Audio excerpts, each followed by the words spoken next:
Alyssa, and in today's video I'm going to be walking through what different art supplies I use. I had a couple questions about supplies, so in today's video I wanted to dive into what I use for mainly acrylic and graphite work. As you've probably heard me mention before, I use Liquitex Basics acrylic paints. These I'd recommend pretty much across the board, whatever style you're doing.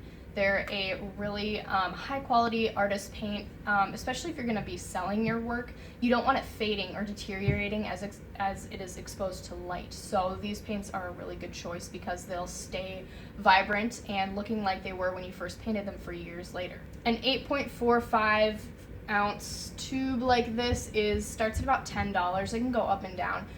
So just to give you a price range, they're not the most inexpensive ones out there, but considering how pricey art paints can get, these are pretty good.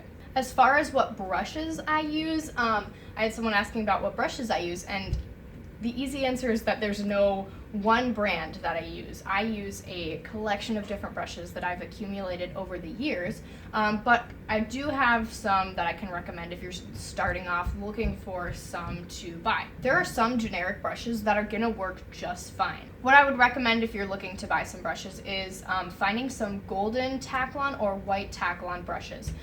When I say Taklon, I'm not talking about a brand, I'm meaning the material that the bristles are made out of. These tend to be high quality brushes, and the stiffness versus softness of the bristles tends to be a pretty good in-between medium. Craftsmart has some really nice white Taklon and golden Taklon brushes. They're linked below if you're interested in purchasing those. There are a couple Amazon links. They're not affiliate links. I'm not being paid to say this, but just so you know. Also, under the category of acrylics are canvases. If you're just starting off with acrylics, not planning on selling anything, just doing stuff for practice, then I'd say you're a-okay to go grab some of the store brand canvases, say at Michael's or Hobby Lobby. They tend to be pretty inexpensive. I wouldn't recommend getting the canvas boards. I would say get the stretch canvases that are on a wooden frame, because those are going to be slightly more expensive, but it's definitely worth it because the canvas boards can warp as the paint dries, and that's just kind of a pain to mess with. If you're looking for something a little bit nicer, for not that much more money, you can look at Frederick's canvases. As far as any other supplies you might want to look into for acrylics, I would recommend the New Wave Glass Art Palette and the Masterson Palette Box. I'll have links to these in the video description. There are a lot of different directions that you can go with for looking for palettes for your paints, like wooden palettes or palette paper. But I really like the glass palette because it's super easy to clean.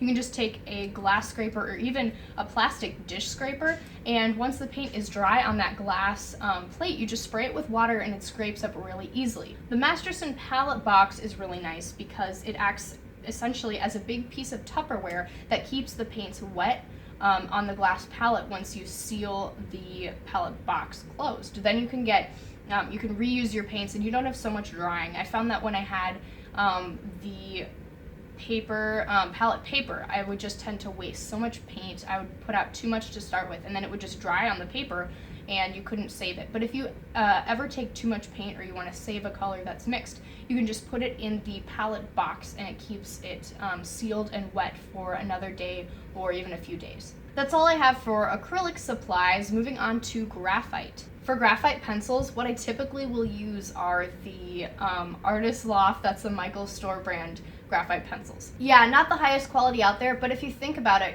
graphite is graphite. Unlike paints, graphite isn't gonna fade over time, even if you get cheap graphite. If you do want to take a step up from Artist Loft, I also use Derwent's, I think it's the student grade that I have of graphite. But to go up to the whatever their next level would be, artist grade or something like that, you have to pay a significantly greater amount of money, and there's not as much of a difference the higher you get in quality. I had someone ask what the marker-like tool with blue and white and black on the ends was. What this is just a tortillion. A tortillion is a blending tool used for graphite that's made of thin rolled up paper with points on the ends. The reason mine had blue on it was because the paper started to unroll and I used painter's tape to fix it. I should probably just break down and buy a new one. As far as paper that you can use for graphite, there are so many options out there, but the main thing that you want to look for is getting paper that is acid-free. Acid-free paper doesn't break down the same as acid paper.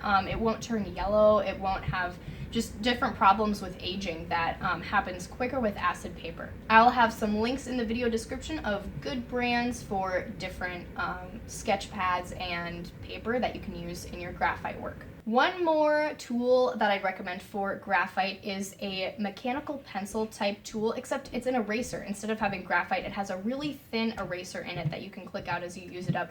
It's amazing for erasing fine lines if you want to do more detail. It's 100% recommend. There will be a link to that in the video description. The last category I'm going to talk about today is watercolor. I don't do too much in watercolor, but for those of you looking just to get a set and start working on it for fun, I'd recommend the PRANG oval watercolor set. The colors are really vibrant and really nice. I don't know what to recommend for anything nicer than that. This is a student grade thing, but as far as I know, these will last a long time and the colors won't fade really over time. I use the same brushes for watercolor that I do with acrylics, so you can let those cross over. There's not really anything that you need to add as far as brushes when you're switching to watercolor. As far as watercolor paper, I use Canson XL, I think it's called, watercolor paper.